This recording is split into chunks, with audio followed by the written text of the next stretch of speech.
Howdy, folks. Your host, Double J, back here. And along with Nick, the host of the Occult Rejects for our Fridaze, along with our guest here, Nate, the host of Reality Czars. Welcome, gents. Appreciate y'all joining me. How are you? Thank you for the invite, brother. I'm excited. Absolutely. Nate, why don't you go ahead and, please introduce your show there, Reality Czars. I know I recently been introduced to it in my appearance with your invite to join you on the Schizo News. That was a good time. Hell yeah, man. That's always a good time. That's our Saturday live stream. That's kind of our, the flagship is Reality Czars with my co-host Thomas. And we do, guess that's the more respectable show, I guess. We still do dick jokes. It's not very respectable, but that's the one where we have like more important guests on and maybe we'll actually put something, interesting in there. Schizo News is kind of a fun, weird show that we do. Yeah, man, so anybody that wants to go check out Schizo News Network, I hope you have a strong, what's a good way of putting it? There's no holds bar. And yeah, I hope you have a strong constitution and a good sense of humor. There you go. Is all I can say. Constitution. Good way to say it. Not easily butthurt. Not easily butthurt. Yeah. No, this topic y'all covered on there. I haven't got a chance to dive too deep into your catalog. I see y'all have quite a catalog over at Reality Czars as far as shows go. We've been doing it for about 3 years now. Yeah. A little over 3 years. And it's been a lot of fun. Awesome. Really? That's all that you've only been around that long? Yeah, I think so. I mean, we might be pushing 4. I don't really around the same time, and I just hit 4. Yeah. I think. Yeah, man. No, it's been a lot of fun. We just started. It was just me and my buddy Tony, and I remember that. We were just a couple of fucking like crazy anarchists that kind of got all super fucking red pilled with the conspiracy shit, and we were driving people nuts. So we were like, let's fucking make a show, and the rest is history. Nice. Hell yeah, man. No, you guys, that was definitely, like I said, Schizo News, definitely, that's all like your all's, cut your all's jib over there on that show. That's good times. Oh yeah, man. That's a funner show. I mean, Reality Czars is the bread and butter. That's our flagship show, but we have a lot of fun on Schizo. And we get a lot of fucking people in the chat, actually. Dude, we'll get like a couple hundred nuts that just jump in there and have fun with us. And yeah, dude, there's a lot of crazy people, which has been fun. So we kind of found our tribe. Right. There's a lot of crazy people out there. That's awesome. Nick, I appreciate you joining me as always, bud. What's going on at the Occult Rejects? Not a whole lot. Same shit, different day. Right. Out occult information, Sure.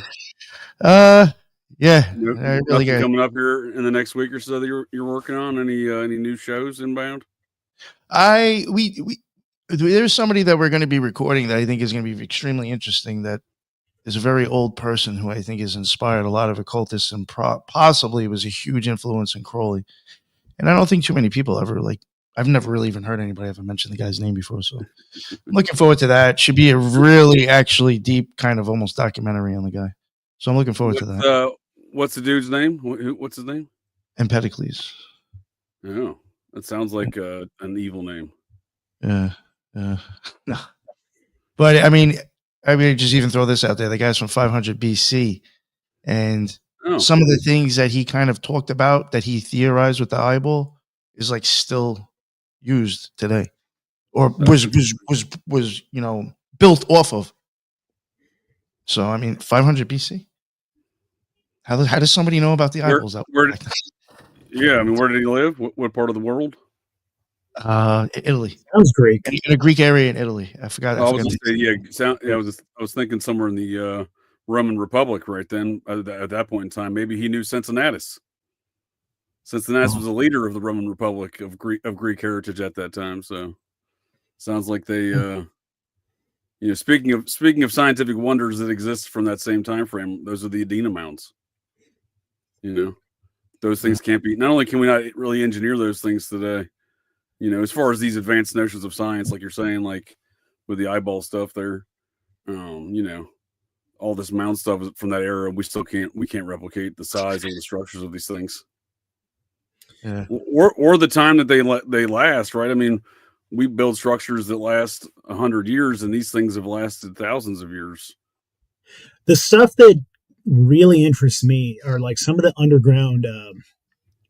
I don't, you wouldn't call them a bunker, I guess, but like some of the underground chambers that they're finding in like in Egypt and things. They're kind of bunker like though, right? Like some old school bunkers. They're basically old school bunkers, dude, but they're made out of like some hardcore fucking granite that's hard as shit. Right. And I'm a machinist by trade. And so I understand what they're talking about. Like the surface flatness that they have is like under like fucking 3/thousandths of an inch. It's fucking crazy, dude. How smooth that shit is. They tried to tell us they were using like copper balls. Those tarred balls of the past. Yeah, dude. There's no fucking way they were using copper chisels. It would just bend. They wouldn't be able to it's absolutely insane, dude. So we know that they had some sort of fucking crazy technology then. And back to what Nick said is like, how the fuck did they know what was inside of the eyeball? No, it's a great point. Yeah. Dude, I looked at books as far back as the 1200s with them showing eyeball stuff and occult grimoires. They knew about that shit. Yeah, I love the modern twist on things. All those tarred balls from the past who didn't know nothing. We have all this modern day science stuff. We're way smarter. That's the kind of the ongoing trend amongst even look at these amazing structures in Egypt. They always come up with the most ridiculous excuses for this is to dumb it down, to make it not seem as magnificent, right? Like, they clearly built this by using twigs and berries and rolling the fucking giant stones across the sand. Twigs and berries. Is the most impressive shit is the older stuff. Right. Yeah. Same with the mounds. Yeah. The stuff you see from the Mississippian culture, or the late woodland culture, the basically 12 through 15, 14, late 1400s in America. Those sites, like Cahokia, Illinois, they're not nearly. I mean, they're magnificent. Don't get me wrong, but they're not nearly as magnificent as like the Grave Creek Mound or the Miamisburg Mound. These old school 80-foot large conical Adena mounds that have so much mysteries. The ones that have been dug into have shown the mysteries of the ancient American past. But the whole twist is that these people are stupid, right? Like people of the past can't build these things. 100%, man. No, I mean, I love the old America as basically like the old world. And it's pretty crazy that they try to say that it was, like founded in 1492, some fucking crazy bullshit. And it's like, I like I'm not. I don't know. How do you feel about Tartaria? Do you do Tartaria stuff over there? Reality Czars? That was one of our first big jumps into conspiracies, and I went down the whole schizo retard like. Every single mountain is actually a melted building and all the fucking... the Tartarian view is what I like to call that. Tartarian, for sure. There's a lot of Tartarian subject.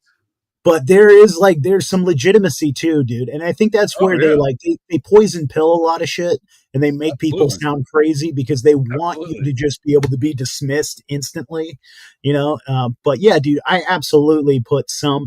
And honestly, I've been talking to a couple folks... they were kind of blowing my mind. I don't know if you've ever talked to, God damn it, JT follows JC. I don't know if you're familiar with him. He's on Instagram. I've never heard of him. No. Dude, he's a brilliant guy, really smart dude. And he's a Christian guy, and his, I don't think he's the first person to say it, but also I think a fellow friend of ours, Nick, Emmanuel Kingman, right? I know him. Also, brilliant, nice dude. Their contention is that like we've already had like the timeline is all fucked up, and we keep thinking we're in like the end times right now here, like in the Bible and things like that. But they say that like Jesus already came back. He had his like Christ millennial reign already happened here. And that was actually Tartaria. That was these crazy buildings that were like free energy devices. Like there was a lack of scarcity. There was time to put in like effort into building these like magnificent, beautiful cathedrals. When supposedly that was like the Dark Ages. Everyone was like fucking, you know what I mean? People were starving to death. People were dying of the plague and things like that. They want us to think that was like So they say that like Jesus already came back. That's Christ's millennial reign. That was Tartaria, and that we are now in this short season where in the Bible it talks about how the beast is released and he's here trying to trick people. This is like his little short window of opportunity to like take us all down before like Armageddon. And so they think we're really in the fucking end times. Yeah. John Kerwin, you familiar with his work? Who's that? John Kerwin. John Kerwin. Yeah. Yeah. I think we're going to have him on. We've had him on once, and I think we're having him on again in a couple weeks. He's nice. He's a character, isn't he? He is. Yeah. He joined Nick and I last Friday night here on Fridaze, and he was talking the same subject about these. He was a funny dude. Yeah, I mean, yeah. Like if I closed my eyes, I felt like I was listening to Seinfeld. Hell yeah, dude! Shout out to John Kerwin, man. Yeah, he's a good guy. He's a nice guy. He's got some interesting perspectives and ideas. I definitely find a lot of agreement with some of the things he says, but he's I'm not sold on all these necessarily all these Mandela effect things, but I think he makes some good arguments. I like the makes some good arguments towards the quantum computing aspects of the Mandela effect and what might be causing it. I think that's very intriguing. Yeah, that is. That's interesting.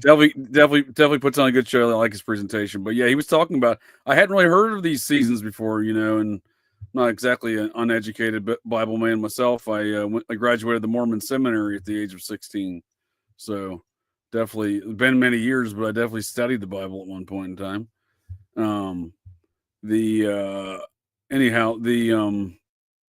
It's an intriguing idea though, for sure. I mean, I like that idea at least. I don't, it certainly seems like a concept to throw in the mix of world history as far as plausible theories.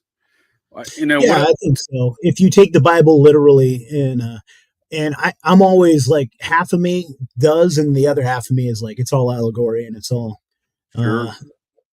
occulted bullshit that the Catholic Church took it and ran with it. Right. No, I like a lot of those ideas from Joseph Atwill, Caesar's Messiah. I think that makes a lot of sense to me. It's part of the Roman psyop to subvert this. Not to say there wasn't a Jesus or ideas of Jesus, but to subvert those ideas of Jesus into what they're presented as today from the Vatican and modern day Christianity. But yeah, I don't really like, as far as these old buildings go and the Tartaria stuff here in America, I don't see that any different than looking at the Templar architecture of Europe. So it seems to me a fairly indisputable fact that the Templars brought back a wealth of knowledge of architecture from their crusades, various libraries and educations they received in the eastern side of the Roman Empire, from the break and the divide between the two Roman empires, the West and the East, after the West fell. I think a lot of that they brought back, and you look at that architecture compared to this this quote unquote old world architecture here in America. And whether or not the Templars built that or not, I guess could be disputed. But what I'm saying is that architecture looks to be very, very similar to what we see in these old buildings in America. That same level of because nowhere else in Europe before and after the Templars, they were just like, fuck, we don't know how to build this stuff. Yeah, 100%. You can see it in the construction. I mean, the stuff that predated the Templars and then postdated it, which is seemingly more provable. The stuff that came afterwards is clearly shittier than the stuff that came before it. And like, it shouldn't be this, like in Egypt, there shouldn't be a decline in the ability to make these magnificent structures. Straight up, man. And so much of the stuff I think that the Templars and or the Freemasons take credit for building. I don't give them that credit. I think they got there and they fucking put a little placard on it and like founded in 1762 or some bullshit. And I think those buildings are a lot older. Yeah, I think so too. But I think the Templar were over, like looking at like the Templar temple, their headquarters in London, for example. I believe that was built somewhere in the realm of 1150 or circa 1150. Well, if you take that same time frame over here, and if you consider the fact that the Templars were masters in astronomy and navigation, etc. Well, they were probably over here. There's land claims and other stuff in America that says that they were over here, as at least as early as 1364 in the middle of Minnesota. So I just think that if you put all this stuff in the same concepts together, I mean, they're probably building the same kind of structures in America that are being built over there, right? In Europe, I just think that's a much. I don't know. I feel like that's, instead of inventing entire civilizations, I think that's a seemingly a more reasonable line of inquiry, is to at least tie those structures to the European structures of a similar variety. As far as I agree, man. And one of the things that I just find is completely indisputable, like this is evidence, I guess, of old world connection here, is like one of the mummies that they found, one of the pharaohs, he had fucking cocaine on him. Sure. Yeah, how do you fucking explain that? Yeah. There's no reasonable explanation. Cocaine is in fucking, you know what I mean? That's in South America. There'd be no way for them to have gotten cocaine there unless it was some, like, I don't know. Yeah, to me, there's a very good chance that America is the true old world. Oh, I think so. There was a French archaeologist in the mid-1800s who lived a very Indiana Jones-like experience, and who went and lived in Central America amongst some of the tribes, and had studied them for like 30 years. Maybe lived with them for like 15 years, studied them for like 30 years total, but concluded that basically that civilization predated the civilization in Egypt, as far as the construction of the pyramids and other things like that, and tied it all into some sort of, found all these Freemasonry symbols across the Central American temples as well that predate. This guy claimed predate the Freemasonry, elements of ancient Egypt, right? The hieroglyphs of the ancient Egypt stories weren't really ancient Egypt; they were really like Central America, according to this French archaeologist. Dude, that's super fascinating. That is super. Yeah, and again, this dude lived 150 years ago, 170 years ago. So JJ, you were a good old Mormon boy at one point, huh? Yeah. I grew up heavy Mormon stuff. Hell yeah! Did you do a missionary trip? No, I had a lot of other financial disputes with the church prior to that, with the mothership there, prior to any conversations of a missionary trip. But I found out they had to fund their own mission. I was like, I'm out. That's right. You got to pay for that shit yourself, right? Yeah, I was like, I'm out. I'm not paying for this stuff. When they wanted, I started refereeing like baseball, basketball, soccer games. I was a big soccer, basketball, and baseball player, athlete growing up. So I would referee and coach and do things like that at younger ages. But when I started refereeing, like 13 years old, the bishop's like, we're going to need some of that tithing, bud. I'm like, I'm going to need to see the books, bud. You know what I mean? Like, if you're coming after 10% of my reffing money, I'm going to need to see what y'all are doing with some of this cash around here. I see a lot of cash flowing. I need to see some audit paperwork. They're like, all right, this one's going to be trouble. Now, I dotted my P's and Q's though. I crossed my T's and dotted my lowercase J's, if you will, there with the Mormons growing up, because I played on the I knew what to do to stay out of trouble. You know what I mean? Because I didn't agree with a lot of their guns. I didn't find much agreement with a lot of their values and their systems necessarily. But so I was in the Boy Scouts, that kind of thing. So I survived the churches, as I like to put it. But yeah, I went to the seminary. I did that before school every day in high school for 3 years. Yo, was the Boy Scouts big with the Mormons, right? Huge. That's what I thought. Yeah. The Boy Scouts lost like, they lost like 30% of their membership when the Mormons pulled out. The Mormon church pulled out, not the Mormon Boy Scout leader pulled out. There's a lot of pulling out. Yeah. Yeah, a lot of pulling out. Well, maybe you would hope, I guess.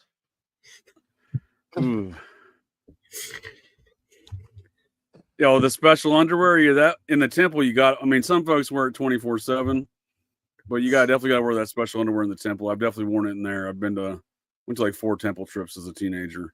I got a lot of nice things to say about the Mormons. I actually had a very diddle-free experience in the Mormon Boy Scouts. I will thank them for that.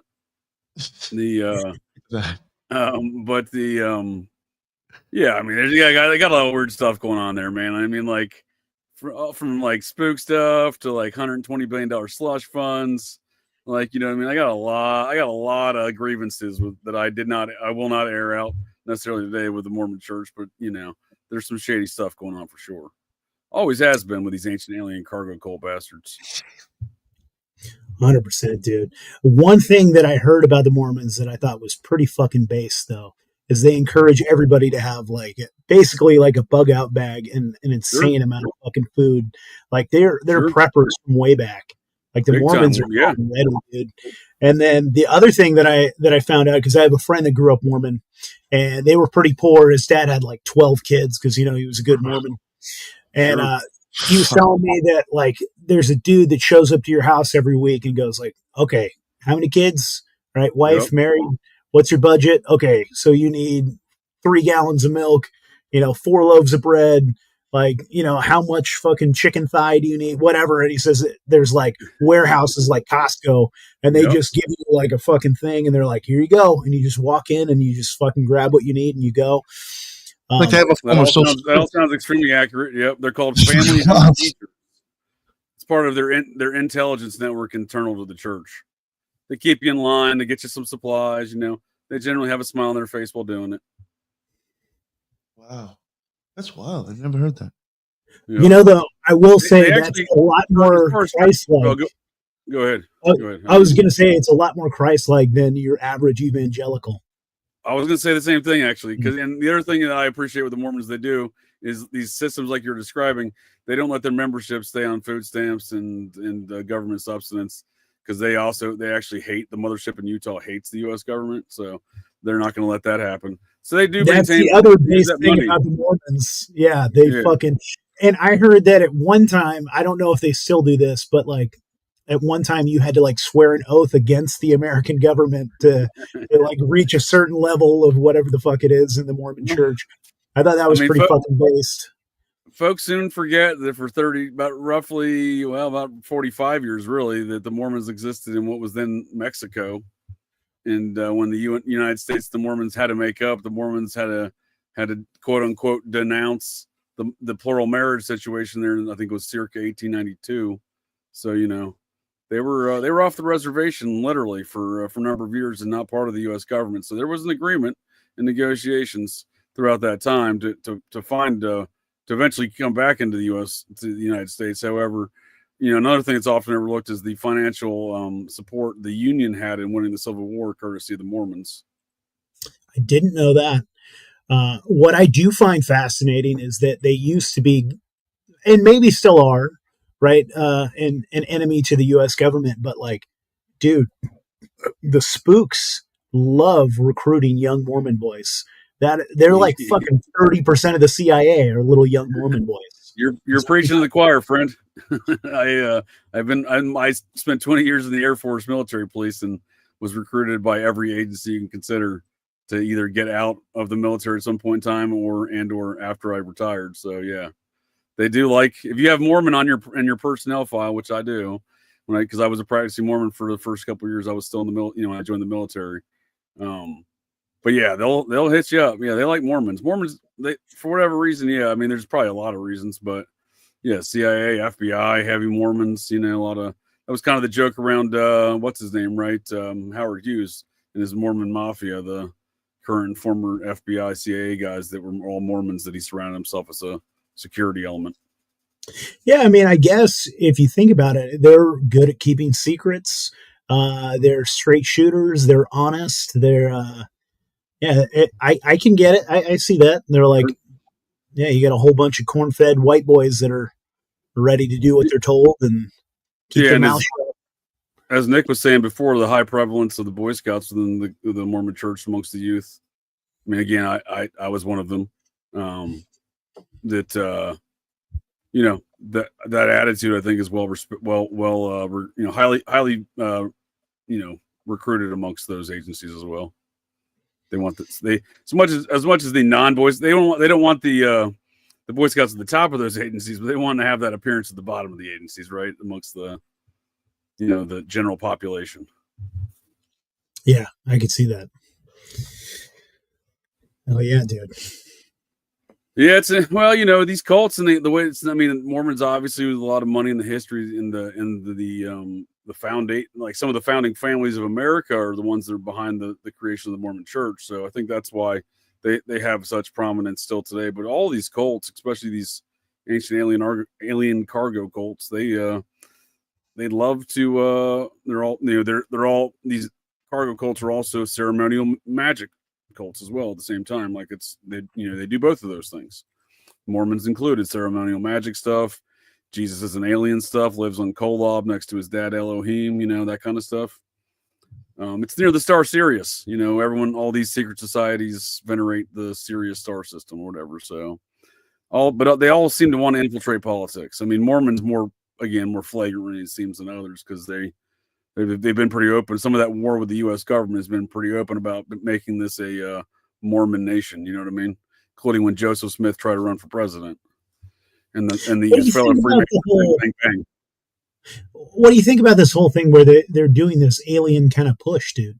I mean, like my son was coming up to me talking to me about like, Dad, what the fuck are they talking about? There's pyramids on Mars and there's confirmed giant life on Mars and all this wild stuff. It's like, it's interesting timing that they are dropping all of this information. Do you think there's anything in their gods? Yeah, they want us to believe in their gods, right? That's the way I look at it. Sometimes though, I really wonder if they're true believers. Like some of these people, do they actually? Yeah, I don't know. I think some of them are, yeah, sure. I mean, I genuinely think that amongst the elites of at least the Western society for sure is comprised of some of these true believers, and they want other folks to be true believers as well, regardless of the cost. And look at all the alien stuff funded in America. It's largely the Mellon banking family and railroad family. The Rockefeller family, Lawrence Rockefeller has funded a lot of the nonsense we see today in alien psyops since the aviary through the Skinwalker Ranch crowd. Oh yeah, the OG Skinwalker Ranch crowd, not the Fugle fanboy crowd necessarily, but and there's some funny money in that too. Oh yeah, for sure. Well, I mean, back to the Mormons again. If it wasn't for Bob Bigelow getting all those contracts from U.S. Senator Harry Reid, who's another Mormon, then they wouldn't have any Skinwalker Ranch, right? That's what I'm saying. So it is to a degree funneling these money through these cult networks to their cult personnel for sure. Now I remember talking to you, Nick. I think this was probably 2.5 something years ago. You had found some connection with like the LLCs that like own the fucking Mormon Church are the same ones that, or there's connections with the LLC that like has connections with the Mormon Church, has connections with like Freemasonry, has connections like lodges and shit. Yeah, I remember it's finding that going through Wikipedia. That is fucking interesting. That there's funny money in that, and they're at like the head of all that bullshit. Sure. I think there's a lot of through those ways too. Oh yeah. I wonder what kind of money all these organizations sit on: Scientology, Mormonism, even to a certain degree, probably even Freemasonry, because once they have the nonprofit status, it's not like they're the ones that have to be the honest brokers, right? Like the government's really not monitoring those things. And that's how, again, the Mormons end up having a $120 billion slush fund. But no one would have known that had it not been for their accountant releasing that shit. So who was managing that slush fund? Yo, a few years ago when we covered Skinwalker Ranch, I was on like Bigelow's site, and that guy was selling things to send you to Mars for 90 days for $52 million. Dude, all these guys have been selling. I don't know if that included Elon's rocket, but it was stated that that's how you were getting there. The capsule was just, it needed a rocket, and it was going to be provided by SpaceX. Absolutely. So, I mean, like, are you selling those for real? Or, I mean, like, or is that like some Black Mirror shit where it's like you think you went somewhere and you didn't go anywhere? And, thanks for the $52 million. Well, that's a good question, because if you remember, like 20 years ago, people like Richard Branson and other folks before the Bezoses and the Musk were like, "Oh, I'm going to send folks on commercial space travel," and folks like one of them Backstreet Boys was like, "Oh, I'm going to be one of his first customers." Do these things ever happen? I don't know, but like it seems like for the last 20 years before Musk, even every 5 years or so, someone's going to do commercial space travel, and they have all these lofty goals and selling tickets. But no, I don't think anything ever comes of it. Maybe doesn't seem to be, at least. Or they don't let us know about it if they do. Sure, that's what I'm saying. They could restrict it, I suppose, but I'm not buying any of it, quite honestly. I'm not buying any of it, dude. Yeah. What do you think about like what's out there? Like, what do you guys believe? Like, what school teaches us about what's in outer space? I can't. It violates my number one rule: never trust a Nazi. You know, a lot of that stuff is handed to us by occultists, right? Right. Yeah, especially the whole NASA stuff. But no, even the way we view the sun as the center of the universe was given to us by occultists. And when we thought the Earth was, that was by an occultist. And the Vatican. Most of the fucking telescopes that they're using. I'll say the Vatican, right? The Vatican Science Division, right? And once again, I'll never trust the Nazi. The Vatican is the same difference. Can't show it. But the NASA Hubble telescope, that's exactly the light reflection in it. The same thing as a unicrystal hexagram. That's exactly how it sees. Oh. If you were to go look it up, one time it broke and there was like a thing about it and they were showing you like the light reflection in it and how it's supposed to be. That's the exact same fucking thing. Well, that's interesting. Did I ever tell you my grandfather is attributed with fixing and saving that Hubble telescope program? Whatever that means. He was a NASA engineer. Well, he was a NASA contracted engineer, but nonetheless. My grandfather as well. My grandfather worked for what? God damn it! I never remember the name of the rocket. It's in California. Anyways, he knew Werner von Braun. What's that? Rocketdyne? No, and if I hear it, I'll fucking remember what it is. But he worked at he was a rocket scientist, and he knew Werner von Braun. Wow. They were buddies, and he got Werner von Braun to come to my mom's school when she was a kid and visit her class. And my mom is all about it. She loves it, dude. That's hilarious. Rockwell Collins? No. Those are between them and Rocketdyne, those are some of the bigger early rocket NASA contractors. It was near Santa Barbara. I know that. And I'll keep looking. I never. Yeah, my grandfather worked for Perkin Elmer, but that was out of Fairfield County, Connecticut, like up by GE and stuff like that. 2.5 miles away from the Process Church headquarters. In fact, is where he lived. So they're in Westchester County. That's the initial areas I call "quote unquote" home.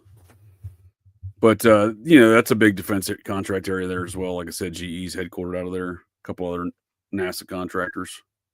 More so DARPA contractors. Vandenberg Air Force Base, yep. Lone Park, California. Yep. I've attended some Elon Musk launches there before he moved to Houston.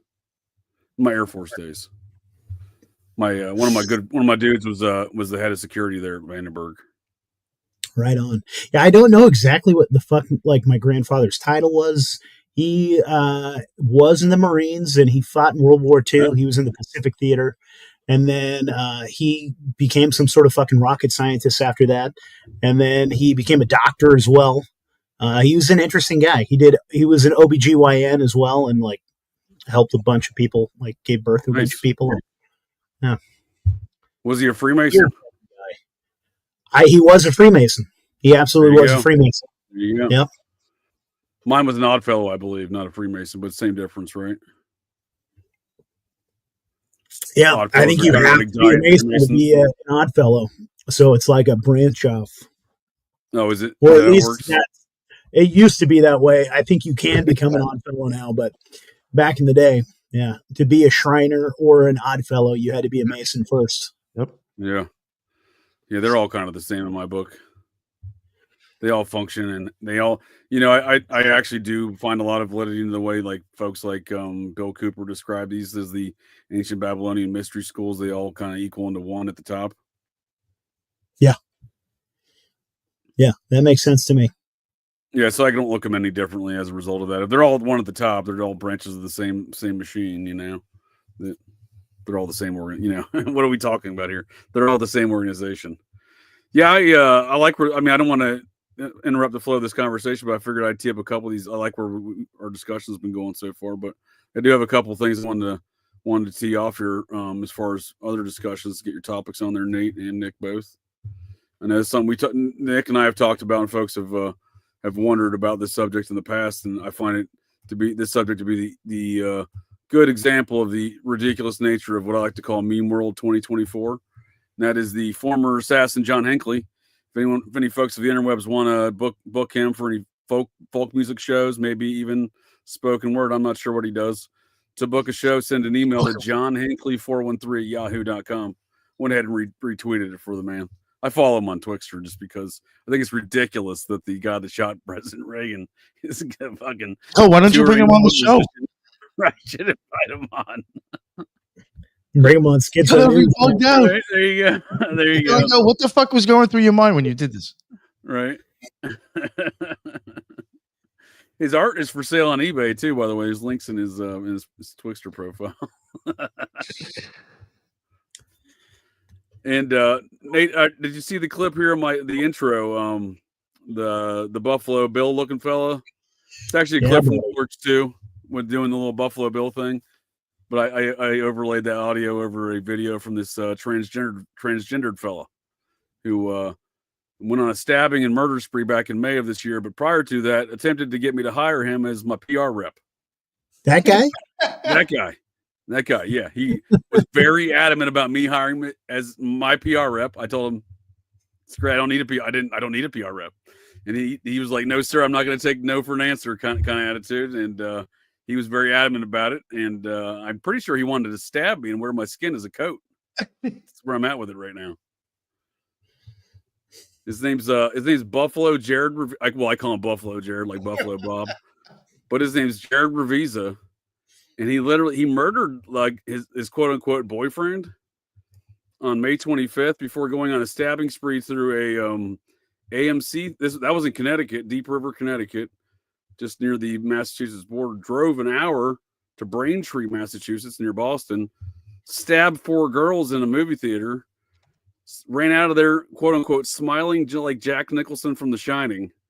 Drove 30 minutes to his stabbing spree is not done yet. He drives 30 minutes to a McDonald's in Plymouth, Massachusetts, goes through the drive-thru, knifes the drive-thru employee for giving him the wrong order, apparently.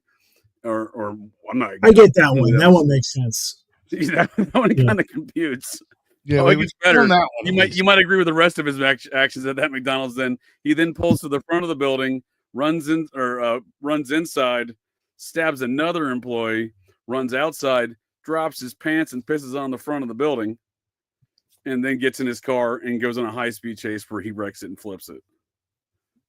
It is pretty legendary, man. He's going to need a PR guy. Right. He might.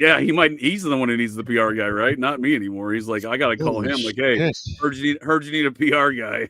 I forgot about the pissing part. Oh yeah, dude, it's a wild. Just the pictures of this dude are pretty wild. Look at this character, dude. He looks the part. Oh, I got some good ones from his Instagram here somewhere. Besides, so that video in the intro, that's him dancing on the swampy area of Martha's Vineyard, just down the road from where Obama's chef was found drowned in that same swampy region. Strange. That's an interesting one too, man. Right? Yeah, because this dude was living on Martha's Vineyard. He actually got kicked off the vineyard for assaulting his father, who was a homeowner on the vineyard. This dude's like 26, I think. Yeah, but he's getting so many charges. It gets so much weirder though. Look at these pictures of this dude. So at some point in time, after he tried to get me to hire him as my PR guy, he went look at this one right here. He went super trans. Like, I don't know what's going on here, but like, this is what dude's doing in life. In that weird transition period where he starts growing his hair out. Yeah. So this one looks super creepy too. He definitely wants to wear someone's skin in this photo. Jesus, got a lot of lotion on that skin. Yeah. So this crazy creep is man. in jail right now. Oh, what's that? I said the crazy gays, dude. Right? It's the transpocalypse. So he literally murdered somebody in Connecticut right here. Look, it says, this is the thing that's currently creeping me out about this situation, is I go into both the Massachusetts and Connecticut state court websites. There is nothing on this fella. Despite being indicted for like a litany of crimes, including murder and attempted murders, he doesn't seem to be on the court website. It's kind of annoyed me out here. Connecticut police issue an arrest warrant for Massachusetts stabbing spree suspect. So from May 25th till July 2nd, Connecticut maintained, well, we don't know that's the guy that murdered this dude in Connecticut, even though that like everyone was like, oh, this is the dude that murdered the dude, his 70-year-old boyfriend in Connecticut, right? That's the murder victim in Connecticut. So they finally indicted him on it in July, but then when I go to like look at that case, I'm like, oh, I'll just go look at that case and see where it's at. And I'm like, oh shit, it don't exist. That's weird. You know, I'd want to dig into his dad a little bit. Oh, well, that's like, how does his dad have a fucking house in Martha's Vineyard? You got to be somebody to own a house out there. That's a great question, Nate, and I'm glad you asked that. So his dad worked for the family. I know all about the family because, again, after this, this dude was harassing me for a while. I'm like, who the fuck is this guy? You know what I mean? Like, why is he so adamant that I need to hire him as my PR guy, And so I looked into the whole situation, and his father, actually, he worked for the family business as well for a while, but his father did. The family business was his father's uncle, so his great uncle, Buffalo Jared here. His great uncle is the most like infamous sports hypnotist dude in Major League Baseball. He's actually credited with breaking the nearly 100-year curse of the GOAT or whatever there they had in Chicago, where the Cubs finally won a World Series. That's thanks to Buffalo Jared's great uncle in the family business of sports hypnotists. So as far as hypnotists and some kind of mind control shit going on, this dude's got that shit for days. Yeah, dude. I mean, that's what I was going to say is somebody like this that was born with a silver spoon in his mouth, to say the least, the type of family that those folks grow up in, they're not fucking normal, dude. A sports hypnotist. I mean, that sounds like some right. MK Ultra fucking, you know what I mean? That fucking poor kid probably got the shit diddled out of him. I think so. And he's, again, look right here on the judicial branch of the Connecticut state court system for the criminal searches. There is no J. Revisa with any pending cases. J. Revisa. And same thing for the Massachusetts case. So it kind of begs the question of like, what is really going on here? Because the dude does have some very elite. I mean, he was a private school kid, lacrosse college player. You know what I mean? At I believe Connecticut State. Not UConn, but one of those other schools there in Connecticut, a fairly large school.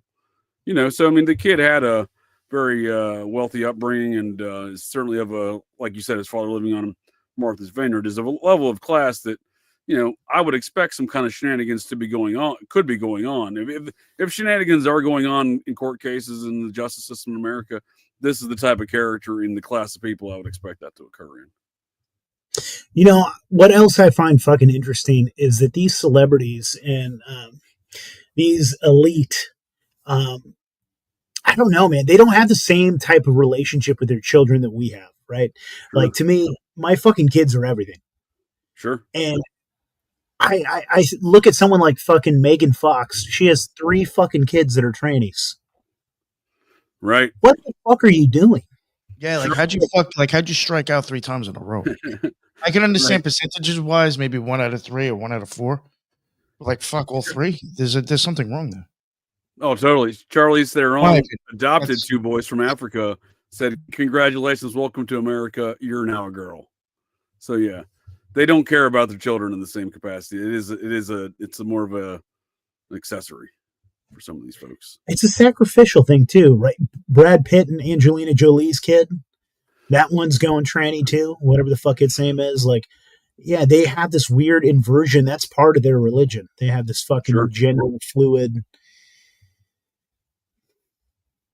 Yeah, man, it's fucking. OddFellows do some weird shit for sure. I've been tracking some of their activities for years. They love mounds too. They also have like, I think, a skeleton or a skull in every lodge too, right? Well, that'd be odd. That'd be odd of those fellows. Yeah, I think they do. I think that was the thing that Zach Baggins even talks about when he went to one of them. Oh, fucking Zach, the man with the bedazzled jeans. Yeah, I mean he has a reconstruction of the Oddfellows Lodge in his museum. Yeah, which his museum's an old Masonic lodge, is it not? I believe at least a portion. It's right near one. Yeah. Weird. That's the only reason that guy's still in business. The bedazzled jeans.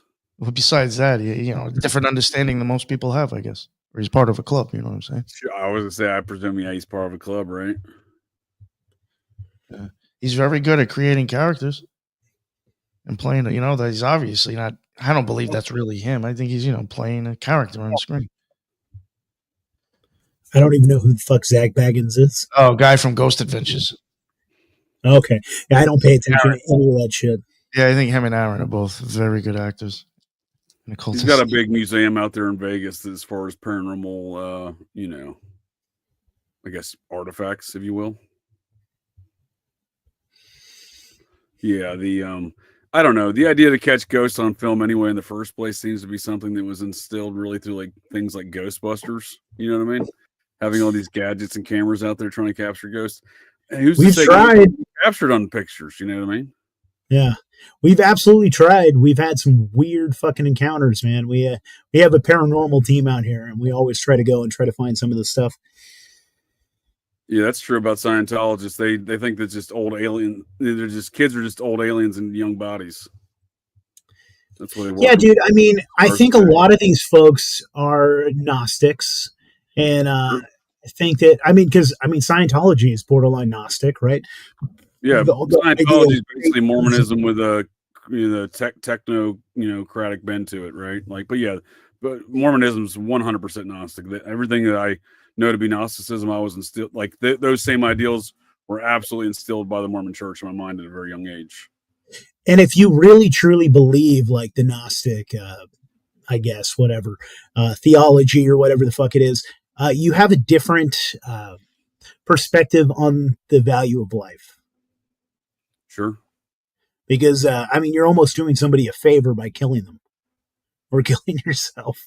I've had some dark conversations with Scientologists, right? Because they're doing it for multiple they're already going in for the scene of like, this is multiple lifetimes. Like this lifetime really doesn't matter. Like they're already going in with that mindset of this lifetime really doesn't matter. It's really the next lifetime. If they're always kicking the can down the road, it gets to be a very dark perspective for, what you do to other people. Dude, and I imagine that's why they're so fucking dangerous. I mean, Scientologists, they if you start really talking shit about them and exposing stuff, they'll fucking go after you. And they probably have no fear of death because of that weird Gnostic beliefs instilled in them. It's kind of it's a great idea if you're just trying to fucking build I guess an army of psychos that'll do anything you fucking tell them to. Yeah, they got that down, I think, already for sure.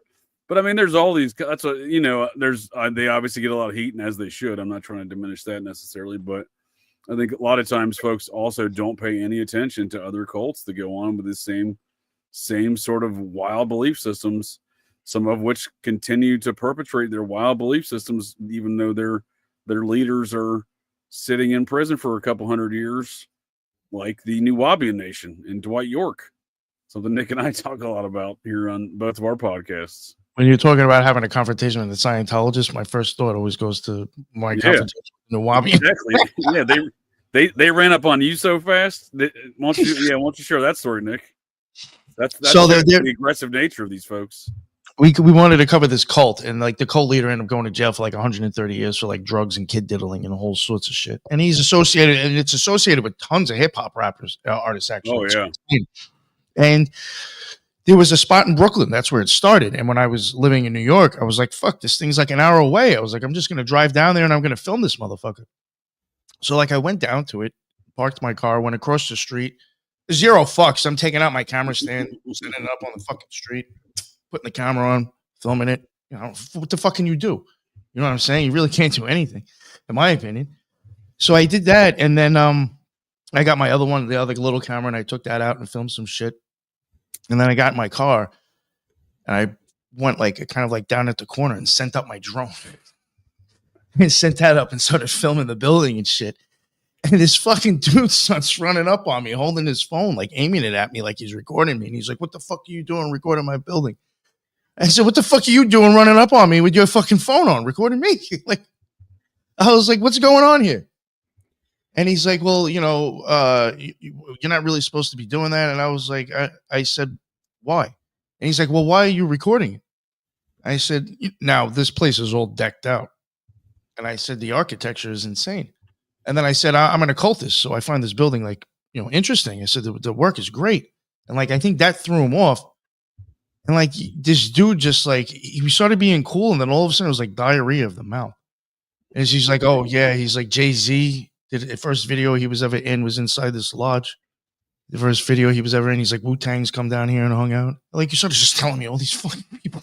And I was like, wow. But yeah, the guy ran up on me fucking holding a phone, like flipping the fuck out. Like, "What are you doing?" Like, and trying to act all hard too. And then he even told me, he's like, "Well, it was obvious that like you were doing something because we were watching you film the place with your camera across the street." I'm like, "Oh." Yeah, they don't like that. That was when, right? That's when hanging out with JayZ was still a flex. Right. No, I don't think that guy would be bragging about that anymore. Yeah, pretty soon no one's gonna be bragging about that, right? Yeah, so JayZ, Outkast. I mean, there's a number of hip hop, the original hip hop artists ever come up. Yeah. Yo, one of the last, Nate, one of the last, we covered it in the Nubian thing too. It was like one of the last, because he's done other ones, Dave Chappelle's stand-up. Teresa had noticed that at the end, when they show his logo, they do like, I think, red, black, and green. And then they say some sort of phrase. And she's like, "Where is that from?" And she looked it up, and it was like from some hip hop band that was involved with the Nubian Nation. Yep. And like, even he's into that shit. Well, and he's confirmed Nation of Islam, which means he's confirmed Scientology. So again, at what point in time we talking ancient alien and cargo cult separations here? When you have, again, JayZ's another one. He seems to join multiple of these ancient alien cargo cult magical groups. The Nubians, NXIVM, which NXIVM, in my opinion, is the Albany chapter of the Process Church. So, these things they seem to all coincide in a very, they're like, I think that these people all look at society totally different. They have their version of society amongst all these different groups, right? And the membership amongst them, be it JayZ or Dave Chappelle, because a lot of these groups are very Hollywood and very music and actor based, right? So I just think they have a wildly different perspective of things versus what, the general public's perspective of society is, Yeah, I imagine, man. I imagine. And I'm always curious, too, why it goes to the kids. All of these secret societies, right? It always seems yeah. Always. And I like to blame it on Crowley. I guess it can't all be blamed on Crowley, but I believe he does emphasize in numerous instances the importance of using at least one I can think of, an 8-year-old. So in a magical ritual. And so we also know that Crowley was a plagiarist too, and he was stealing a lot of shit. So exactly, yeah. So I'm sure you got some of that stuff from somewhere, but I think a lot of these ideas and the kids stuff is rooted in magical rituals with the kids. Like I understand, like when you want to, because I've said the same thing about Crowley about being a plagiarist or ripping people off. Oh, for sure. I mean, to an extent, of course, I'm inspired by people that came before me or ideas. Right. There might be things that maybe I've thought of that have popped into my head, and I've found it online. Some other occultists thinking the same thing. Right. At least, like when I try to take some of their stuff and just put it into my stuff, like it's not as obvious. He was almost fucking blatant. If you had half a fucking brain. You know what I'm saying? Or if you even kind of looked back into the past, like to me, he was just very blatant on certain shit that he ripped off. Those are the days, though, that you could be that blatant, like pre-internet. Exactly. Nobody would. I hate to say it. I think right now, I hate to say it. It's just as bad because there are people that just, still, my opinion, that are blatantly showing you who they are, and nobody has fucking idea at all. I mean, make a good point, because some of these process ideologies seem to permeate through our modern era, which is completely mind-boggling to me. Yeah, but no, Crowley definitely wrote, took a lot of people's work and just changed it. Well, did you guys hear about what fucking country was that in? The other tunnel dwellers down in South America that just got caught. Did you guys hear about that? No. So this just recently happened. Let me see. Is it the Jews from the city, New York City? It's part of them. It's like part of their cult, and they have like a breakoff cult in South America. And I think like the Chabad Lubavitch. Yeah, let me see here. Yeah, they seem to be an interesting sect of Judaism. The Chabad Lubavitches. I don't know enough about their structure. Jews in South America. South American Jews. Yeah, I don't know enough about their structure, but the Baha'i faith I've been reading into more recently because of their alleged connections to the Scottish. Oh, it was in Guatemala. Yeah, so Guatemalan authorities have searched the compound of an extremist ultra-Orthodox Jewish sect and has taken at least 160 minors and 40 women into protective custody after reports of abuse. And the sect is called Lev Tahor and was suspected of forced pregnancy and human trafficking. I see that. Oh, that's no good. That's trying to charge me for that article. Stand by 1 second. Yeah, I see this. So what is this Lev Tahor? Do you know anything about this group? Is this something like sure. I'm like pretty sure it's connected. So I just sent you a link right now.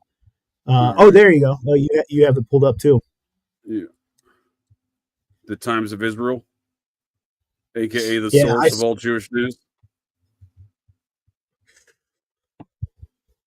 Yeah, I got a buddy that they really like to call him anti-Semitic, and all he really does is he goes into like the Jewish library and he just like takes their articles or reads their books, and he just is like, I'm anti-Semitic. I'm just this is the source. I'm just reading what you guys have said. This particular rabbi, this is exactly what he said. It's pretty fucking interesting, man. That is interesting, and it looks like they've got some local like cartel type warfare going on between this community over the last recent years. Starting in 2018, looks like maybe there were some kidnappings and whatnot. It says. That reminds me of a lot of the Mormon activity that goes on in Mexico. I didn't realize there was these communities like that. Yeah, the Mormons went on to war with some of those cartels. What do you think that was about? Bad call on their part. You don't fuck with the cartel, right? What do you think? What do you think that was all about, though? Like, what do you think the Mormon? Because the Mormons, it was a bad call. They seemed to get Mountain Meadow massacred down, or Mexico Meadow massacre down there. You know what I mean? I think they were probably friendly at one point, and then, I think, I don't 100% cutting in on the human trafficking game. Yeah. I mean, because if you're smart, you use them. They're businessmen, and they want their money. So, I mean, maybe they just didn't pay up, and they kind of got in an argument. I mean, if you're smart and you're in Mexico and you're doing fucking work like that, you're doing shady shit. Sure. You want to work with the cartel. You don't want to go against them. Yeah, there are lots. Desert Ray makes a great point. There are lots of Mormons in Mexico. Those in specific were the LeBaron and Romney Mormons. Yep. So Romney's dad was down there. Those Mormons, yeah. The leader of that community is Romney's first cousin. He's a white dude. Looks like he's from Michigan, but it sounds like he's from Guadalajara. You know what I mean? It just trips you out to watch the guy talk because he comes out with this crazy Mexican Spanish accent, like talking all fast Spanish. I'm like, whoa, dude, this dude's definitely not English, but he looks American, but he's definitely not talking English. But yeah, that's Mitt's first cousin, or Mittens, as I like to call him. Yeah. So, well, did you know those women and children that were murked by the cartels? Some of those girls were being shipped to Albany, New York, to be babysitters for NXIVM. I did not know that. Yeah, NXIVM was running a child community down there in Mexico, much like Scientology, where the members of the cult, they have children that get shipped off to these essentially child farms, and there's no accountability for these children. And that's one of the charges Raniere got hit with. And actually, at his initial indictment, his attorney argued, you can't charge my client with this child sex trafficking, because Scientology does the same thing. And that's true. They do the same thing. It's not a great legal argument, but it is a factual statement, at least. So, but what about those guys? right, exactly. Go get them first. Yeah, don't get me. Even though he's a break off contingent of Scientology, so I mean, there seems to be some warfare involved there. But the women there, they were getting shit. Those girls from the the NXIVM cult, or as I call them, the Albany chapter of the Process Church, I think is the more accurate description. By their own admission, the Albany chapter never ended, so you can't have both of the same cult in the same city under two different names. It's either NXIVM or the Process Church. It's not both. Because they do the same things, or it's the same theology and the same activities, etc. Or similar. Everybody needs a fresh rebranding every once in a while. Right, exactly. That's what they go through. Yeah. You gotta go. That's exactly what it is. You got to go through rebranding from time to time, and because none of the process chapters that exist today claim to be processed, so they're all kind of like the Satanic Temple, by all appearances, seems to be. At least that's my allegation due to their once again, based upon their own activities and statements. The founder of the Satanic Temple runs the process.org website, perpetuates all these process church ideals. He has a P-scope or an E-meter, depending on if you're a Scientologist or a process church member, at their headquarters in Salem, Massachusetts. So if you're doing the same stuff and you're using the same machines and you're perpetrating the same stuff on a website, what are we talking about here? You're just a contingent of the process. So I think a lot of them aren't they're not very honest about it, or they've gone through these rebrandings. So you have the Satanic Temple, perhaps. You have the NXIVM cult, right, as the Albany chapter, right? Yes, that's probably a better way to look at it, the rebranding aspect of it for sure. But 100%, man. And that's where I fucking say, as far as like the top echelon of those groups, I don't think they're true believers. I think that they just use these groups to manipulate and take young, stupid people, and it's brilliant. They do a fucking great job. They're killing it. Sure. And again, once speaking to this, how we see society as a general public versus how these groups see society, like you got Mormon, non-official Mormon cultists, right? The Mormon branches, the polygamous branches in Mexico. The reasons why the Romneys stayed down there is because they remained polygamist during the whole reunification with America. They're like, well, we're gonna keep doing polygamy stuff. But the fact that that they have this network where these teenage girls from their community is transporting the kids to and from the Albany headquarters of the Process Church chapter NXIVM to their kid community, their kid farm in Mexico. These are the girls transporting these kids back and forth to these locations, and then they get murked by another ostensibly human trafficking organization. Like, there's so much weird shit going on there that has not been effectively really discovered. Like, I'm convinced of it, Yeah, man. I mean, because as much as we like to say it's all one club, I think that there's also there's infighting between them. Oh yeah, lots of factions. That's a good point. Falun Gong people, yeah. Are you familiar with them? I am familiar with them. They're fucking interesting, man. Yeah, because they had one guy that was really making the libertarian circuit and was going on libertarian podcasts, and I had an opportunity to talk to that guy, and I didn't. But yeah, there was a guy that was really pushing the Falun Gong shit. Sure. They're the right-wing alien cargo cult extremists, or they're labeled as right-wing extremists. They're the right-wing ancient alien cargo cult that opposes the CCP, right? They're embedded in, I believe, a 400-acre estate in Orange County, New York. So kind of the opposite side of the Westchester or opposite side of the Hudson Valley from Westchester. Nick knows what I'm talking about. Yeah. Well, you know what? It doesn't matter if it's New York anymore. I don't live there. So. Right. There's a lot of cults up in that region, though, right? That one very specific valley region up there north of the city. But yeah, they got a big comp. I mean, they got a New Wabian sized compound up there. They got 400 acres. Got New Wabian money. Yeah, they got that big New Wabian money. I don't know who funds them. That's a good point, because again, they're probably the Republican Party. I know the Republican Party definitely funds them to some. Yeah, probably. Yeah. I think a lot of the interest out of Hong Kong, or the westernized interest out of Hong Kong, from my understanding. But yeah, well, they also get a lot of money. They fund Steve Bannon, don't they? Well, they get funding through Christian evangelicals and things like that, through the whole right-wing anti-communist thing.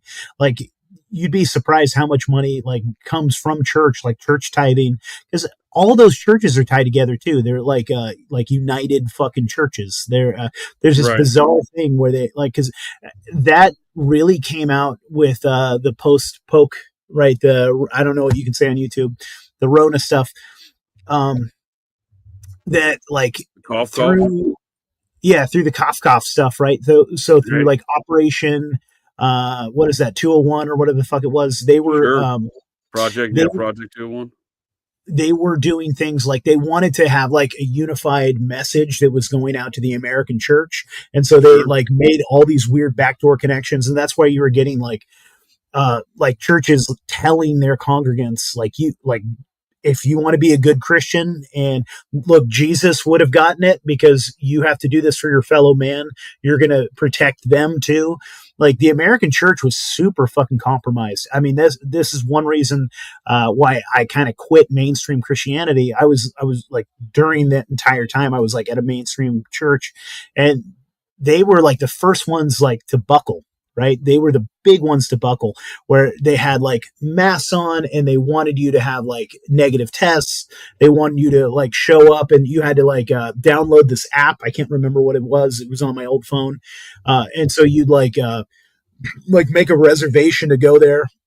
And then they would like meet you at the door, and they were all masked up, and they would like give you like an air high five from 6 feet away. And then they would usher you into your own little chamber inside of the church, and you were 6 feet away from the next guy, and you had to have your mask on, and you had to like worship quietly with your mask on, and like it was fucking bizarre, dude. Like the American church was completely broken with this stuff. There's big connections. What do you mean by the American church? Like Catholic Church, or no, just Christian evangelicals, dude. Like all evangelicals, or all Protestantism? Or are we talking Protestantism? Yeah. I think a lot of people went full tard, come to cough. Never supposed to go full tard, but they went full tard. Even the OTO went full tard with that. Exactly. There's stories you well, because it's all one fucking organization, man. That's what I'm saying. It's like they don't think it, but like the American evangelical movement is like definitely controlled by some of these same fucking organizations, in my opinion. Sure. Like with that what the fuck is that? A unified message they were trying to get along. What the fuck was that called?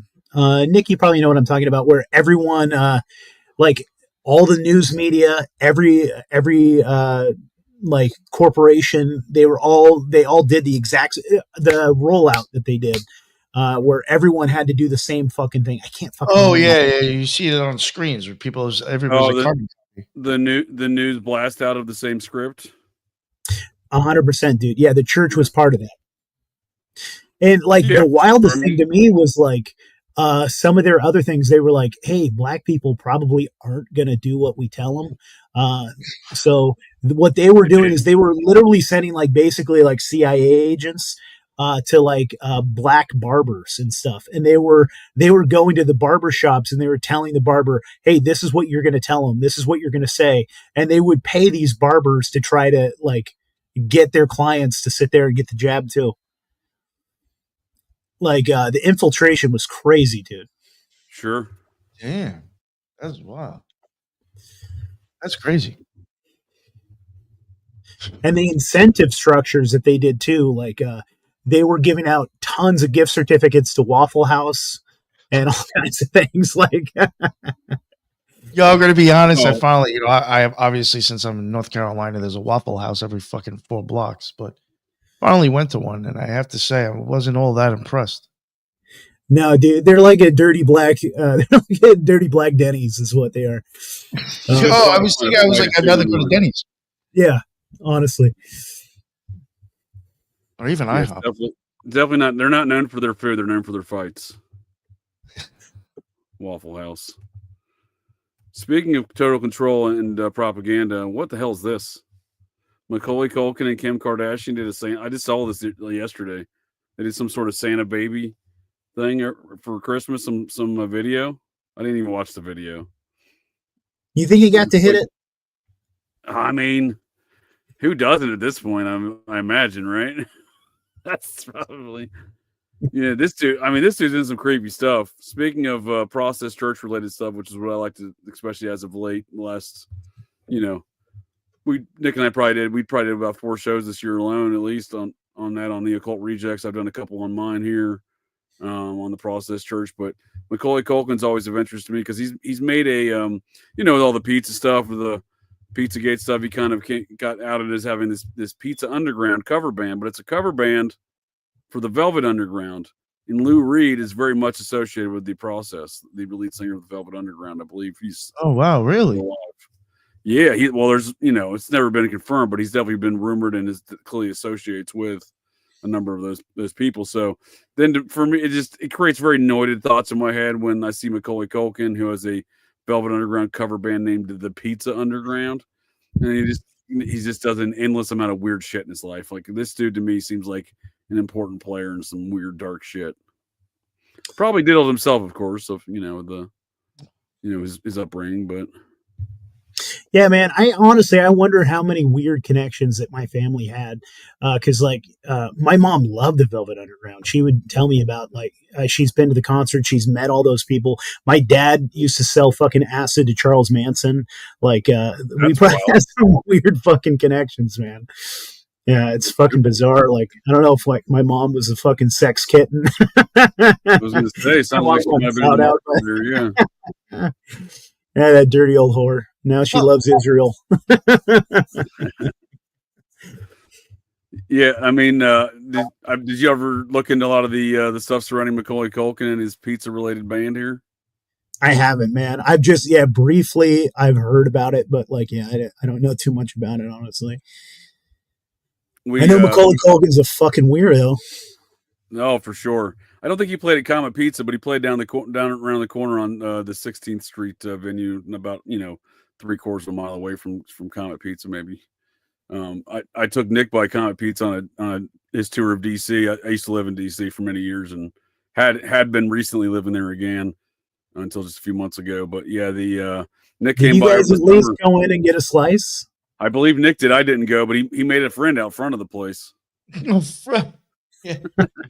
Yo, we're walking up the side of the street. That's like Comet Ping Pong is on this road, and we're on the side street. And we're walking up, and there's this fucking hairy ass dude in drag. Super. And this guy's pick a number between 1 and 3. For some reason, I'm all right, I'm gonna entertain this fucker and just see what crazy shit comes out of his mouth. So I said 2. And then he goes in his bag and starts pulling out a calendar or a planner. And JJ's like, we ain't got time for all this, or something like that. No time for this shit. We got no time for this. And then he got upset and got on his scooter, his electronic little 2-wheeled scooter, and just went like. You look pissed too as he drove. It's if I picked the right number, do we get into the back room of Comet Ping Pong? What the fuck? It's the vetting process to get into the basement. I was like, what's the odds of us running into someone like that when he's taking me to that place? It was the Keymaster, a 260-pound, beefy, hairy dude wearing a dress, riding a scooter. Yeah, no. The next day, though, I did go in there and I got meatballs and pasta. And I walked around the place. I went in the bathroom and shit. Yeah, fuck it. I was like, I'm gonna go in. I was like, I want to see what this place looks like. Sure. I will tell you one thing that was really, really fucking interesting to me. Anything that I've ever seen on the internet that looked like the inside of that place looks nothing like the place looks like. Well, they probably nothing at all. They had to have changed shit around. It makes they had to take down the giant alien that said "fuck me" on it, right? In the kids. The back room looked the same, but I was actually surprised at how small it was. Sure. When you see videos or pictures, you kind of get a different sometimes idea. It's definitely they definitely have the setup to have a band play, but I'd say maybe 100 people could fit back there. Well, that's interesting because there's often said there is no basement. That's what Tara Jackson here said, but there's no basement. Please, there's a basement. Well, there was a basement. You know what I thought was Bucks Hunting and Fishing, which was also owned by Elefantis, the adjacent restaurant, which was connected by their kitchens, not their front doors, not their lobbies, connected by their kitchens. In the basement was through bucks hunting and fishing. You know what I did find interesting also in that place is that like all the kids like working there, the waitress or the waitresses or the waiters, even whoever, all like normal, normal. Yeah, no, there's been pictures of him there. There's pictures of him there. And Jake Tapper's favorite restaurant. Jake Tapper's favorite family restaurant was Comet Pizza. His favorite date night restaurant was the one next door, Bucks Hunting and Fishing. It's a lot of creepy shit that goes on in those places, whatever all that was about.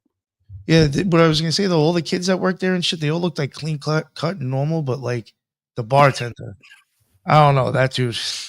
I was like, why do I feel like if there's anything weird or bad going on here, it might involve him maybe? Like he's like in the middle of it somehow. Because he definitely looked different, and like at that part of the place is where it started getting like looked different to an extent.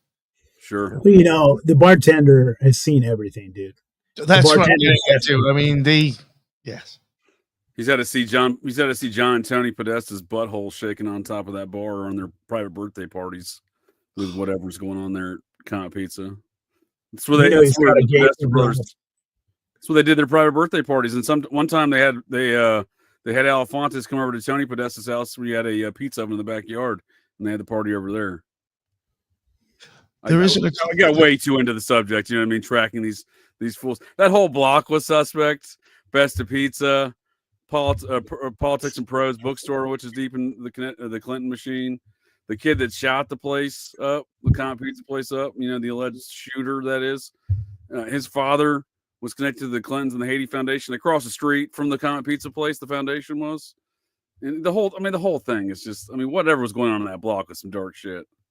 I do want to add though, before we get off the topic and before I forget, there is Occult Rejects stickers in their bathroom now. After I went there, too. Is there really? Yeah, because the bathroom is fucking plastered with the shit. So I was like, oh fuck it, I had him in my pocket because I thought I remembered like seeing pictures of the bathroom. That I will say, the pictures of the bathroom that I've seen online was pretty much on point. So when I walked in there, I was like, okay, yeah, it's got this shit all over the place. I was like, fuck it, there were like a couple of stickers. Yeah, and that 5 years from now, I'll be considered like a child, doing some crazy shit because my sticker was in the bathroom. You're going to get blamed. That's the last thing that some 5-year-old saw before he got his throat slit. Right. Don't say. You're complicit in it now. Yeah. What did you get into the WikiLeaks releases of the Podesta emails there, Nate? Was that something you dove into at all? Yeah, playfully. Yeah. I never did any deep research, but yeah, I definitely, I read some of your thoughts on what you saw there. Well, obviously they were talking in code. We're on YouTube, sure. But obviously they were talking about pizza and hot dogs and walnut sauce. It was who asked for younger hot dogs? That was always my question. Right. Like, yeah, he was like, yeah, those last hot dogs that you sent me, those hot dogs you sent me last time, they were a little old. I want my hot dogs younger. You're like, what the fuck does that mean? Have you ever gone into like have you ever gone into a fucking restaurant and asked, I want younger hot dogs? Yeah, absolutely. Or the whole reference to the handkerchief related pizza, handkerchief related map. Like these are clearly, that's like that has no context. Yeah, man. No, these people are fucking freaks, dude. And I think there was some clear validity to the Pizzagate stuff. Yeah. There's no way that there wasn't. I think that they had that fucking patsy go in there and shoot up the place to make it look like a bunch of nuts that were going to fucking, hurt people. And he was probably in on it. Yeah, what did he do? He destroyed the computer. Is what he did. He went one shot. Went in there, destroyed the computer, so then you couldn't get on that hard drive. Yeah, man, absolutely. These fucking freaks are 100% in on it, and absolutely. So this comment about did you see this comment right here from Tara? Tara Jackson said it seems to be the pizza related map on your handkerchief, like I was saying before. That comment was an email sent to Herb Sadler, who was, according to Time Magazine, one of the people most responsible for the 2008 financial crisis in America. But he was also the guy that had a lot of weird emails with John Podesta, this billionaire dude who had a lot of weird emails, coded emails with John Podesta. Now that one specifically stuck out to me too, as well as the handkerchief map thing. It's just there's no context for that statement. It's weird, right?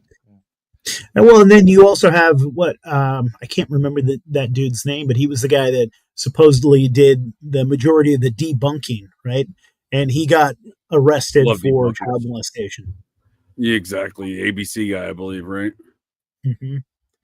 Yeah, I always love the debunked. Like people's idea of debunking things is always hilarious to me.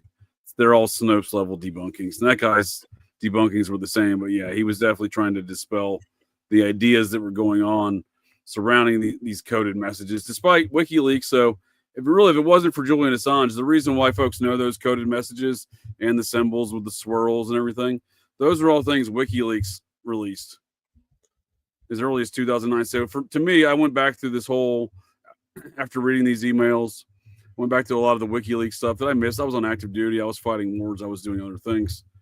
I went back and looked at a lot of these things, and I developed something that I called the WikiLeaks code. Because I think Julian Assange was trying to tell a larger story about some of the activities surrounding these people in these networks, including notably John Podesta, and that is circling around these coded things of the sex trafficking, right? Because Assange is the one releasing the code keys essentially to understand some of this stuff, right? He does it years earlier, right?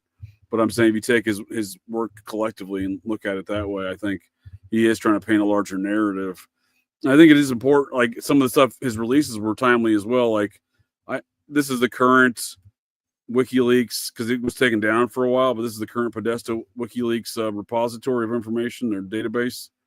And I have it sorted by the date of the emails. But you can see some of these dates are wrong, 1970, 2000. Those aren't, but they were released. You can sort them by release date as well, as far as when WikiLeaks released them. But if you actually look, the first email that was released during the first onset of these emails was this one right here on 5/4/2007. And it's American Family Voices Alliance mailing information with Herb Sandler. Right? Thanking Herb Sandler. I enjoyed seeing you and Mrs. Sandler this week. This is Elizabeth. This is, I believe, John Podesta's wife or assistant. I forget which one now. Maybe both, actually. Nope. Assistant Elizabeth Cooley for his American Progress. Center for American Progress. That's his quote-unquote nonprofit. I enjoyed seeing you and Mrs. Sandler this week. Please let me know if you need additional information, yada, yada, yada. Have a safe trip. So, I don't know. I think that he's trying to tell a story of when that was, right? So, looking again, Sandler's this guy that he's making these pizza and handkerchief related statements to. So as I dove further into these things, I ended up looking into the Madeleine McCann disappearance of all things.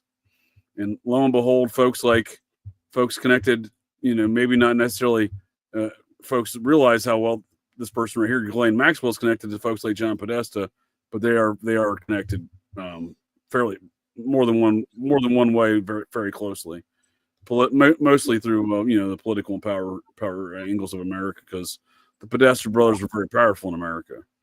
But here is Ghislaine. This is one question that I've asked a lot of folks, and I like to ask. Well, I like to continue asking until we get a legitimate answer on these subjects.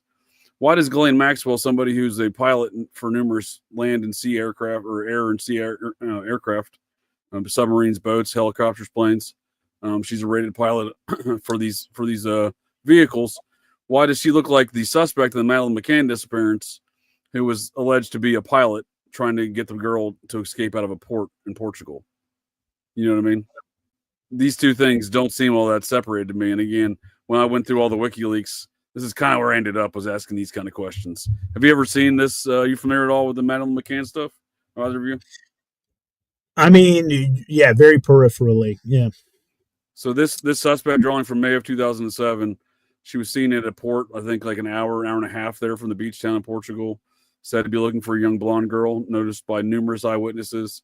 She was alleged to be a pilot of some sort of craft, as a getaway pilot type of deal. And again, that fits the description of Ghislaine Maxwell. And again, she looks, this is a collage of pictures I put together of Maxwell from that time frame, dating back as early as April of 2003. She has that same hairstyle as what's seen in the suspect drawing. And as late as June 2007, a month after the suspect drawing, she's still rocking a very similar hairstyle. And no one really likes to have these kind of conversations. I don't think. I think a lot of the things of why there was a quick, this seems to me at least provide motivation or an impetus behind quickly putting out a bunch of propaganda surrounding the whole, Pizzagate narrative, and have, again, as you pointed out, Nate, folks who are clearly involved in the diddling of children out there, and journalists out there dispelling these quote unquote false narratives of Pizzagate, right? I think that, to me, that speaks to the power associated with whatever's going on with these child sex trafficking networks. And we have a pretty ardent sex trafficker sitting in federal prison today, who I actually expect to be, I actually expect Biden to pardon her before he leaves office. Wouldn't be surprised, man, if she's even behind bars. Yeah, I think she's like, yeah, that's a good point. Her being diddling a fucking kid on a beach in Tel Aviv right now. Well, that's a good point, because there's no reason for her ever to be in America. She's a French citizen. France hasn't extradited a French citizen since 1792. She could have rolled the dice with that and been in France. But no, she was sitting in New Hampshire. It just doesn't make any sense. That's interesting, dude. Yeah, and when you look into her dad, and her sisters are fucking spooks too. Her sisters are high-level fucking connected weirdos. So was her brother-in-law. It was fucking bizarre, man. Do you know her brother-in-law? I don't. Oh, he's the son of Jack Parsons' best friend. Yeah, he was her brother-in-law's dad was Parsons' number 2 in the Suicide Squad. Frank Molina. I believe it was Frank Molina. That might be the son's name. Something Molina. But he was one of his Parsons BFFs there in the quote-unquote Suicide Squad of the sex magic rituals that developed rocket fuel.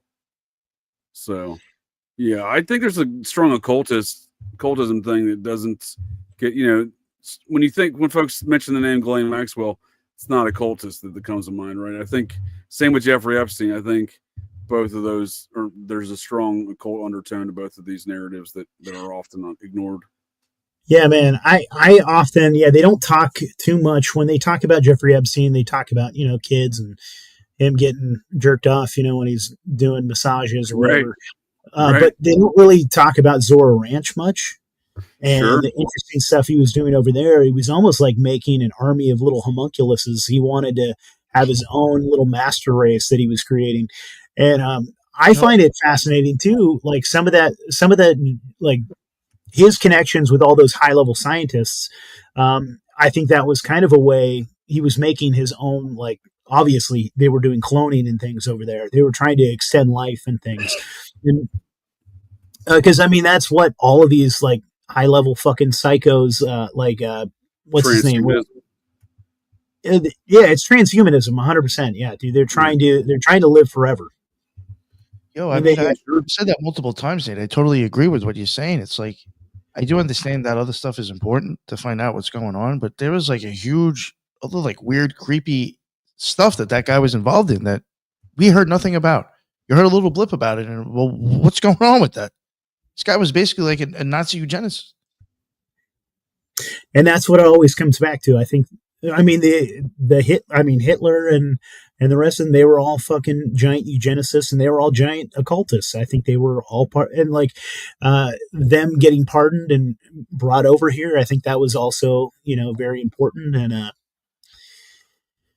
yeah, man, it was just, it was a different, it was infighting again. And we wanted their research and we wanted their knowledge. And yeah, it all goes back to these same fucking transhumanist eugenicist psychopaths. Sure. Yeah, that always seems to pop up somewhere in the story, right? Yeah, the process loves transhumanism. I think the process is the process to roll up a lot of these cults under that new umbrella of the rebranding umbrella of things, if you will. But yeah, they love transhumanism. They have their own transhumanist philosopher, a fellow by the name of William Sims Bainbridge, cult member, transhumanist philosopher, Harvard educated fellow. He is also of a family of the Society of Cincinnati, the elite folks, the quote unquote elite folks that started this country. And I think that the wars that go on in this country, as far as these internal, you were mentioned before, Nate, factions and feuds between these organizations, I think that's the primary stuff we see in America, and parapolitics erupts from this group and the fight and the warring factions internally to it, which again, the people that the family members, if not members themselves of the society, the members of the families of the society, they all incorporate all these weird groups, from the Freemasons to the Oddfellows to these ancient alien cargo cults, the Mormons, the process, etc. It's just the skull and bones. I mean, it's you name it. It all kind of dials back to these same bloodlines and families. I mean, I often think about what the hell is that guy L. Ron Hubbard was doing with Ocean, or what the fuck are they called? Sea Org, right? With Sea Org. Sea Orgs, yep.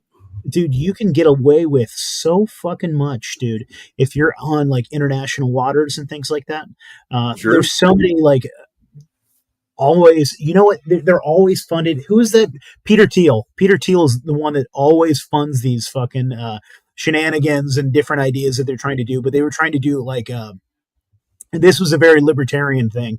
And like, I was on the ground floor. I could have invested in it and tried to buy a little island. That's what they were trying to do. All these little boats. I remember that. Yeah. Yeah. Do you remember that? It was like seasteading. Like a flotilla of little boats that would basically create your own little utopian society. Yeah. And the big thing that they were talking about was all the medical things that they could do there that they couldn't do here in the States or other places. And they were like, hey, we're going to be on the cutting edge of, scientific discovery. And to me, like, where all that fucking money is coming from, like, it's always transhumanism. It's like, to me, they weren't saying, hey, we're going to do a bunch of human cloning, but they were not saying it either. Like, that's basically what they were talking about. Like, we're going to be able to do whatever the fuck we want out there. That's the kind of creepy stuff I expect out of Peter Thiel. People are guinea pigs going out there and probably paying for it. Oh yeah, dude. Yeah, you fund your own little fucking anarcho-Zionism is what they call it. They're always looking for a little place where you can go and pretend to be a fucking. Again, to get probed by Thiel. Yeah. Right. Literally. Yeah, he claims to be a libertarian at all times. He's always espousing these, I'm a libertarian, yada, yada, yada. He literally shut down, he doesn't have much belief in free speech.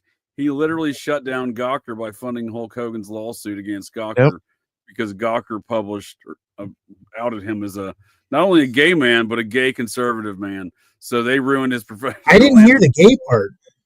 Oh, yeah. I heard about a sex video, but I didn't know he was plugging a dude.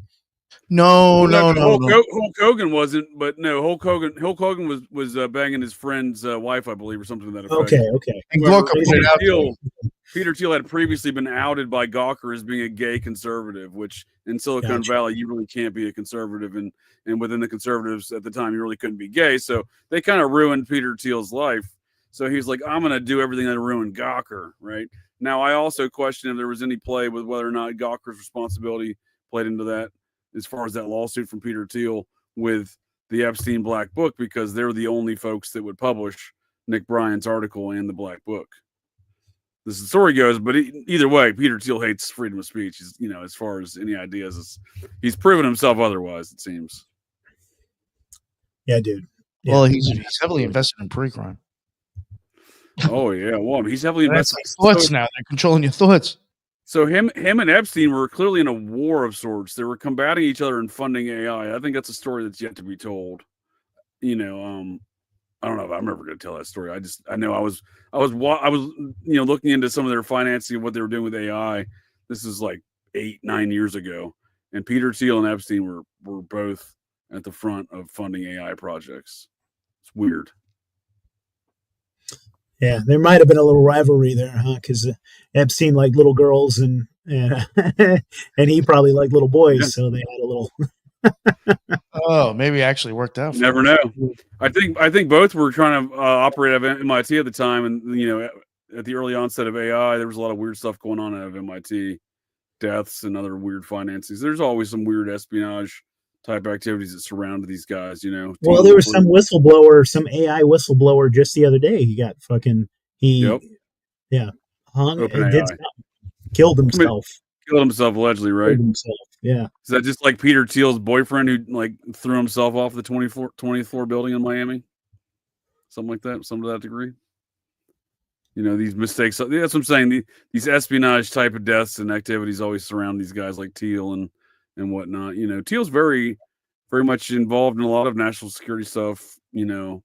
Not just in America. That he's opened up that whole AI center in Saudi Arabia with Mohammed bin Salman and Trump. So a lot of weird, creepy AI stuff. It is pre-crime. It certainly seems to be pre-crime. It's a big Zionist soup, dude. It's a weird fucking group of like Mossad agents, and when you start realizing like the Five Eyes are it's another occult group. Mm-hmm. All of those. I mean, I see the CIA as a fucking like basically a branch of the Freemasons. It's a branch of the fucking. They're definitely occultists. They're definitely occultists, man. Yeah, they're definitely occultists. And speaking of occultists, that's a good segue. Speaking of occultists and the WikiLeaks emails, well, I mean, one of the reasons why I think the WikiLeaks stuff was interesting is because the Elon Musk News Network recently brought that to everyone's attention.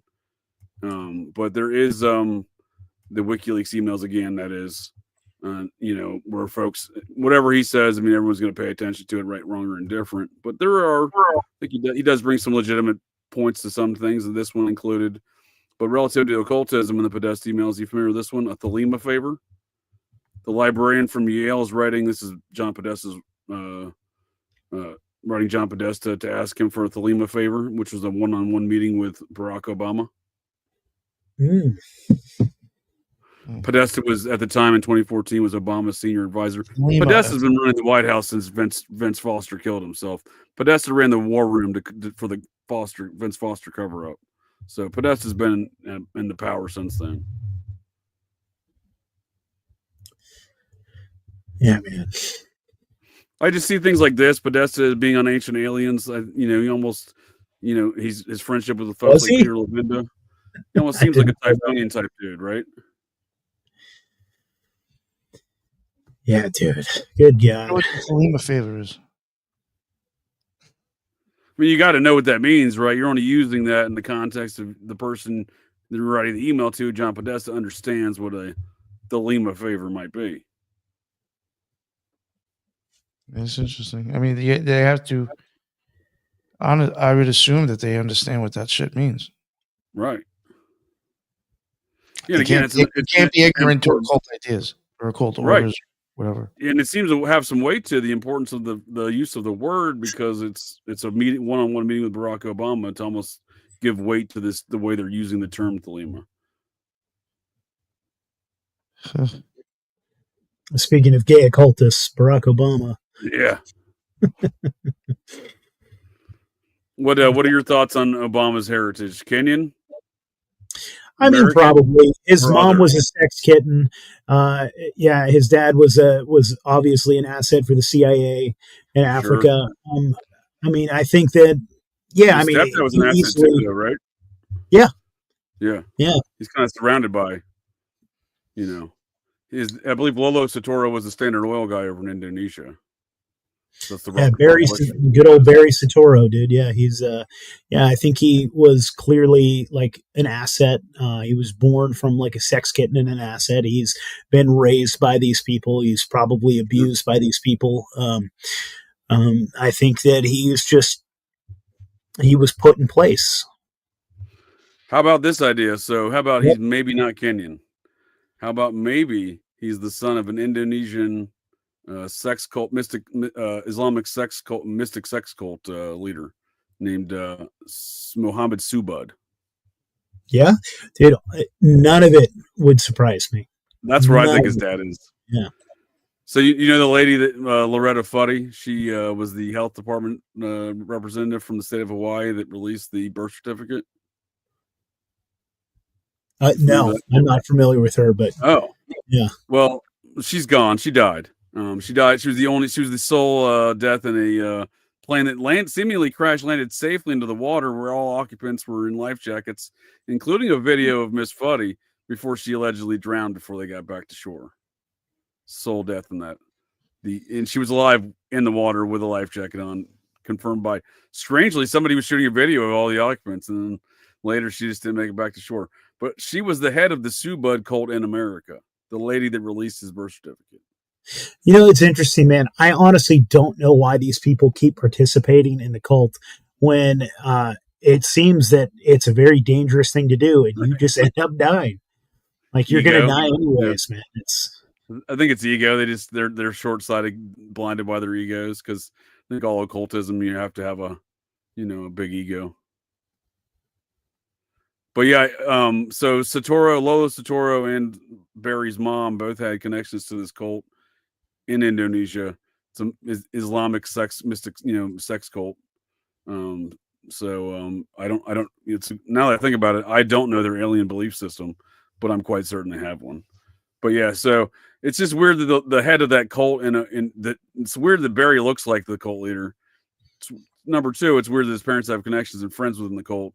And three, it's weird that then later the lady that would release the appointed representative of the Hawaii government that would release the birth certificate was the head of that cult in America.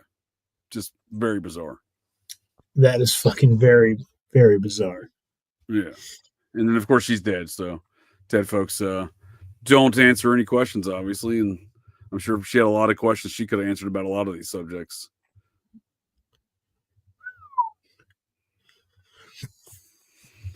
Well, on that note, I appreciate both you gents for joining me here. I'll let you got any closing statements or words for folks of the interwebs. Nate, I appreciate you joining us on Operation GCD Occult Rejects Fridays. It's Nick and I like to do roundtable here like we've done tonight. So hopefully you can join us again sometime. But y'all, I'd love to. Turn over to you gents.